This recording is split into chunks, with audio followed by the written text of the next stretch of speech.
అంబాజీపేట మండలం గంగలకూరు అగ్రహారంలో జరుగుతున్న శెట్టిబలజ ఆత్మీయ సమ్మేళన కార్యక్రమంలో పాల్గొన్న రాష్ట్ర మంత్రి వాసంశెట్టి సుభాష్, ఎమ్మెల్సీ కుడుపూడి వి సత్యనారాయణరావు, తెలంగాణ శెట్టిబలజ సంక్షేమ సంఘం అధ్యక్షులు గుతుల మీరకుమార్, అలాగే టీడీపీ పొలిట్ బ్యూరో సభ్యులు రెడ్డి సుబ్రహ్మణ్యం, నేతలు మట్టపర్తి మీరా సాహెబ్ శెట్టి, విత్తనాల ఇంద్రశేఖర్, రెడ్డి సుబ్రహ్మణ్యం, బొంతు పాపయ్య, చెల్లుబోయిన శ్రీను, పిల్లి నాగగోపాలకృష్ణ, కుడుపూడి భరత్ భూషణ్, గుత్తుల చిరంజీవి, దొంగ సింహాచలం, వాసర్ల వెంకన్న, గోవాల రాజేష్, గుత్తుల రాజు, విత్తనాల మూర్తి, చెల్లబోయిన నాని తదితరులు పాల్గొన్నారు.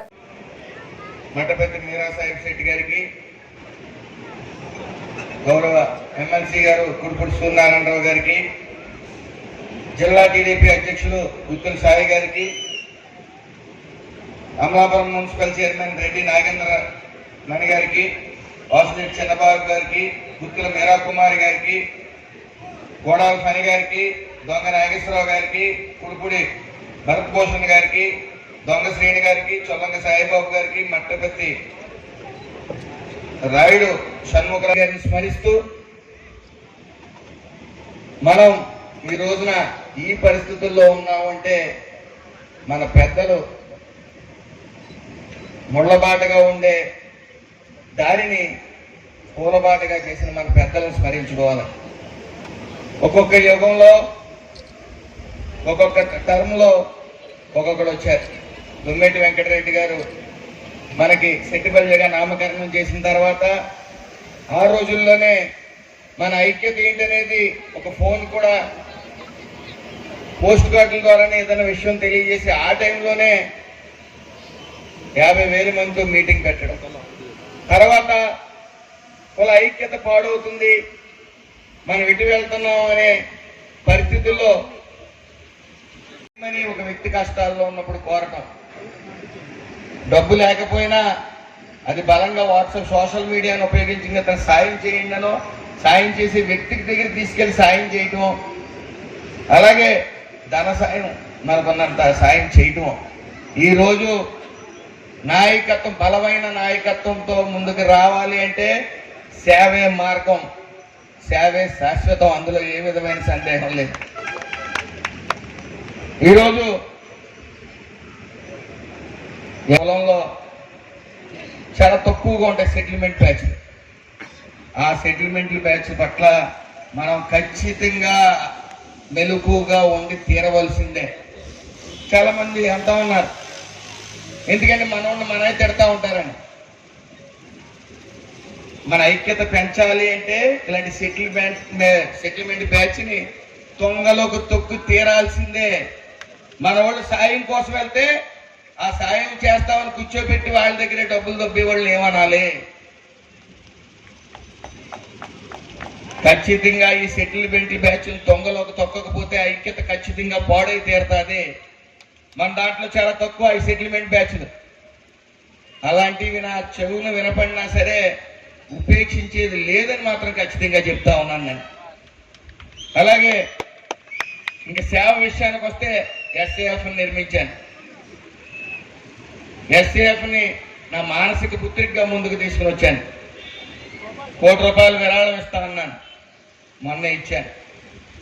అలాగే ముందు చాలా మంది నేను ₹1 కోటి విరాళం ఇస్తామన్న తర్వాత ఎలక్షన్లో పాల్గొనడం, తర్వాత క్రమేపీ వనభోజనాలు 1,00,000, 1,50,000, 2 లక్షల మందితో పెట్టడం, ఒక వ్యక్తి కష్టాల్లో ఉన్నప్పుడు కోరటం, డబ్బు లేకపోయినా అది బలంగా వాట్సాప్ సోషల్ మీడియాను ఉపయోగించి అతను సాయం చేయండినో, సాయం చేసి వ్యక్తికి దగ్గర తీసుకెళ్లి సాయం చేయటం, అలాగే ధన సాయం మనకున్నంత సాయం చేయటం.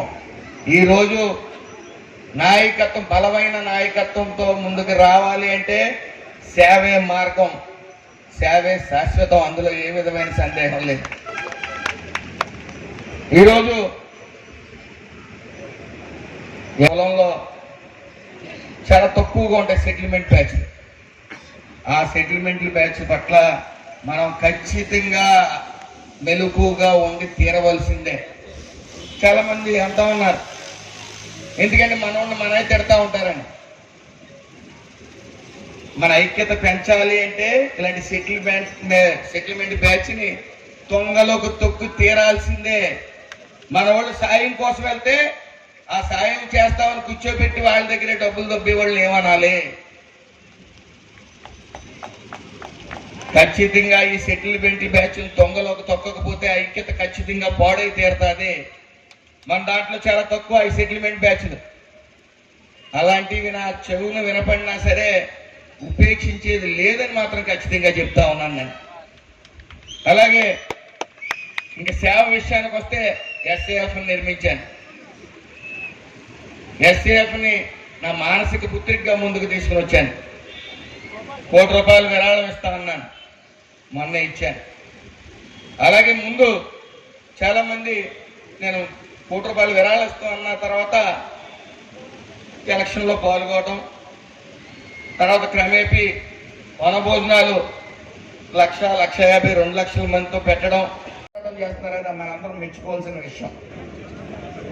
వాళ్ళు పోరాటాలు చేస్తా ఉన్నారు, కోర్టులో పోరాడుతున్నారు, బయట పోరాడుతున్నారు. దానికి ఇప్పుడు అధికారంలో ఉన్నాను కాబట్టి నా మీద కూడా బాధ్యత ఉంది కాబట్టి నేను అక్కడికి వెళ్ళాను. ఆ విషయం వదిలేదేమీ లేదు, మళ్ళీ వెళ్తాం.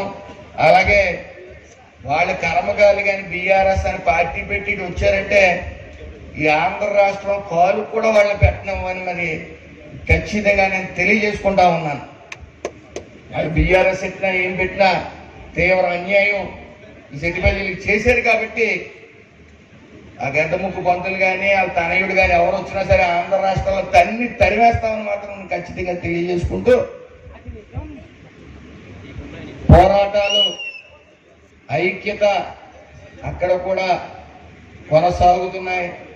వాళ్ళు ఎవరు హైదరాబాదులో ఎవరు కూడా సైలెంట్ గా లేరు. వాళ్ళు ఒకటి అమలాపురంలో కళ్యాణ మండపం గురించి ఆయన ప్రస్తావించారు. నేను టీడీపీ పార్టీలో జాయిన్ అవ్వకముందే గౌరవ ముఖ్యమంత్రి నారా చంద్రబాబు నాయుడు గారు వచ్చినప్పుడు కానీ అప్పట్లో ప్రతిపక్షంలో ఉండేవారు. తర్వాత లోకేష్ గారు వచ్చినప్పుడు కూడా కులం సంఘీయులు చాలా మంది అమలాపురం కానీ చుట్టుపక్కల ప్రాంతాల నుంచి కానీ ఆ రోజు పాదయాత్రలో యువగళంలో వెళ్ళి రిప్రజెంటేషన్ ఇవ్వడం జరిగింది. మాకు అమలాపురంలో 2 ఎకరాల విస్తీర్ణంలో కళ్యాణ మండపం కావాలి. సో దాన్ని స్పందిస్తూ మొన్న కూడా ఆయన 2 ఎకరాలు తీసుకోమని చెప్పి ఎక్కడైనా ఉంటే సెర్చ్ చేసుకోమని చెప్పడం కూడా జరిగింది. దానిలో భాగంగా నాయకులందరూ కూడా వెళ్ళి 2 ఎకరాలు చూశారు కానీ ఉన్న దాంట్లో అది నచ్చకపోవడంతో మళ్ళీ వెనక రావడం జరిగింది.